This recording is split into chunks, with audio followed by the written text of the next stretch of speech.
So I've had a few days to take things in and really use these devices overall, and I have some thoughts. I think they're great phones, the iPhone 14 Pro Max and the iPhone 14 Pro, but I think overall this is the smallest update I've seen on an iPhone in years. And I'm not trying to discredit Apple. I think the product is fantastic. It's just that we're at a point right now that it's really hard to get big upgrades on a phone. And it's kind of like the laptop industry. Like when you buy a laptop, and then let's say you look at a laptop 2 years later, the only thing that really changes is like faster RAM, faster CPU, maybe 10% faster. But the keyboards are the same, the displays are usually the same unless it's a high refresh display, cameras are the same, speakers are the same. Not a lot really changes. And that's kind of where we are with smartphones right now. But I feel like the biggest upgrade I've got on these devices is truly iOS 16, because the design language really hasn't changed since the iPhone 12. It's really hard to tell the difference. Yes, the camera bumps are a little bit taller, so you need a different case. In fact, the actual volume controls on the 14 Pro are slightly higher, so you can't use cases from the 13 Pro. The weight is very similar. The stainless steel on the side still gets really smudgy when you place your fingers on it. This is the Canadian version, so it does come with a SIM card. Yes, there's a new A16 chip in the 14 Pro. It's slightly faster, but not by a lot. We're not getting those massive performance gains we're getting year over year. Now, in all fairness, it's using a 4nm architecture, so I am finding it more efficient. Now, if you're planning on buying the latest iPhone 14, I've partnered with ESR to show you some really cool accessories. This is the HaloLock 3-in-1 charger with Cryo Boost. It can charge your Apple Watch, AirPods, and iPhone at the exact same time. But what makes it so unique is how fast it can wirelessly charge your iPhone while it's being used.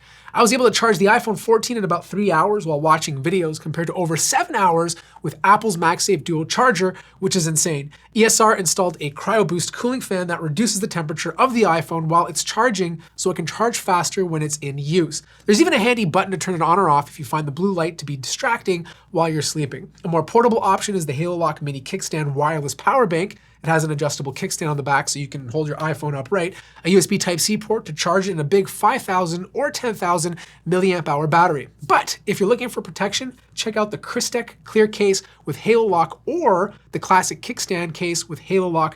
They use the camera guard as the kickstand, which is pretty cool. Now, if you're interested in picking up any of these products, you'll get up to 20% off by using the coupon code and links in the description down below. Now, Apple finally added an always-on display. This has been something that Android devices have had for years. Now, granted, Apple does have their own take. I think it looks really good, but it can be distracting depending on the wallpaper you're using. I find it to be a bit brighter than what you'd find on an Android device. For example, I have a Galaxy Fold right here, and all you see is the time and a couple of icons. This looks clean, it's simple, and it works. With the iPhone, the time is just really big. The widgets are really big, and if you have a picture in the background, some might find it to be a bit distracting. So what I've done was use a black wallpaper, right? And I think this just looks a lot cleaner. It gets you right to the most important piece of information that most people use are always on display for, and that's to check the time and to see glanceable notifications. Now, when Apple showcased Dynamic Island, I thought it was a genius idea. I still do. It's mostly software-based, specific to the 14 Pro and Pro Max, because they now have a cutout shape on the top instead of your traditional notch that you'd find on the iPhone 13 Pro or iPhone 13. It works pretty well. You know, whatever application you're using, if you swipe away from it, it goes up into the notch, depending if it has the API to do that, and it's been programmed. And it's just a quick way to get back into it without having to process an extra tap. Now, it works perfectly on the 13 Pro. So like if I'm listening to some music and then I swipe up, you can see up here, I can either long press to change the song, pause it, or I can simply tap the little wave icon and get back into the app instead of opening up the folder and going back to Spotify. The problem is with the 13 Pro Max, it's really hard to do with one finger. Like right now I'm holding the phone normally, I can't get my thumb up there. I got very long fingers. The only way to do it one hand is you gotta move the phone down and then you can finally push your finger at the top. Unfortunately, there's no reachability setting for it. Like you can't move Dynamic Island down. It always stays in the same position as it should because it's focused around the actual notch portion of the phone. But it makes it a lot tougher to do on the 13 Pro Max, and you're just gonna have to do it with two hands.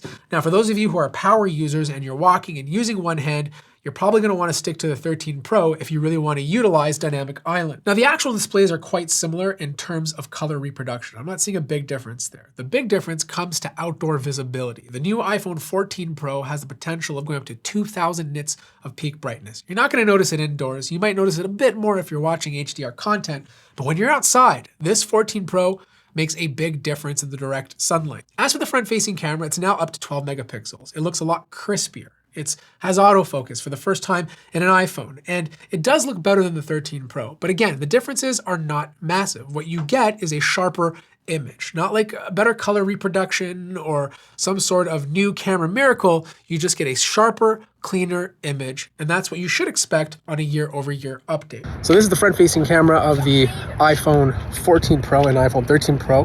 Hard to tell a difference when I'm looking at the screen. Sorry, the sun's like right in my eyes. You guys let me know which microphone is better, and obviously, which camera looks better. As for the rear camera, it's no longer 12 megapixels. The wide lens is now 48, the first time on an iPhone. And the story seems to be the same. Crispier, cleaner images. And the only way to really notice it is if you zoom in. And that's where you can tell the difference between the iPhone 13 Pro. They're using Photonic Engine, which incorporates deep fusion. They're doing it earlier so that it doesn't have to wait until the picture is taken to do all that processing. And even in low light, like that's where I found the biggest update. I don't have to wait as long for the low light picture to be taken. The downfall to this bigger sensor is you don't have that same distance to a subject. Like you break into macro mode a lot earlier than you would on the 13 Pro. So I find that the 13 Pro allows you to get a little closer. There is more bokeh with the 48 megapixel sensor, which is kind of nice. And action mode is pretty cool, you know? Even cinematic mode looks better now. You can now do it in 4K. It's a little bit cleaner, but I still think a lot of people are probably never gonna use it. I think it's one of those features that's gonna take some time to get really good until more people use it on a daily basis. Kind of like portrait mode. It took a couple of years to get really good before everyone started using it. Now, battery life is interesting because the new iPhones have an always-on display, which technically does use up a bit more battery, but the A16 is more efficient than the A15, so they kind of cancel each other out. I got very equal battery life between the 13 Pro and 14 Pro, easily lasting me throughout the day. I'd end off with 30 to 40% battery life left. 14 Pro Max, I got slightly better battery life than the 13 Pro Max, so that was kind of nice. It wasn't by much, but it was kind of noticeable. Like this is definitely still a 2-day phone. So I'll be straight up with you. All the best new features on the iPhone 14 Pro are mostly software, and a lot of those things have trickled down to the earlier versions of the iPhone. For example, this little search button right here, I think it's one of the most underrated features. Dynamic Island, as cool as it looks cool, is not really a reason to upgrade from your older device. In fact, the only reason to upgrade from an older device is because the battery life is no longer good, or you find that the phone itself is slowing down. I think a good upgrade would be from the iPhone 11 Pro. If you're using anything newer, you're not going to see that big of a jump in terms of improvements in camera quality and performance. And if you have an iPhone 13 Pro, you're chilling, man. Like there's really nothing to get jealous about. Your phone is so close in terms of functionality and what it can do to the iPhone 14 Pro that you might as well just wait a couple of more years. But yeah, great phones, small iterative updates, they add up over the long run. That's where we are now. Drop your questions in the description down below, and I'll see you guys in the next one.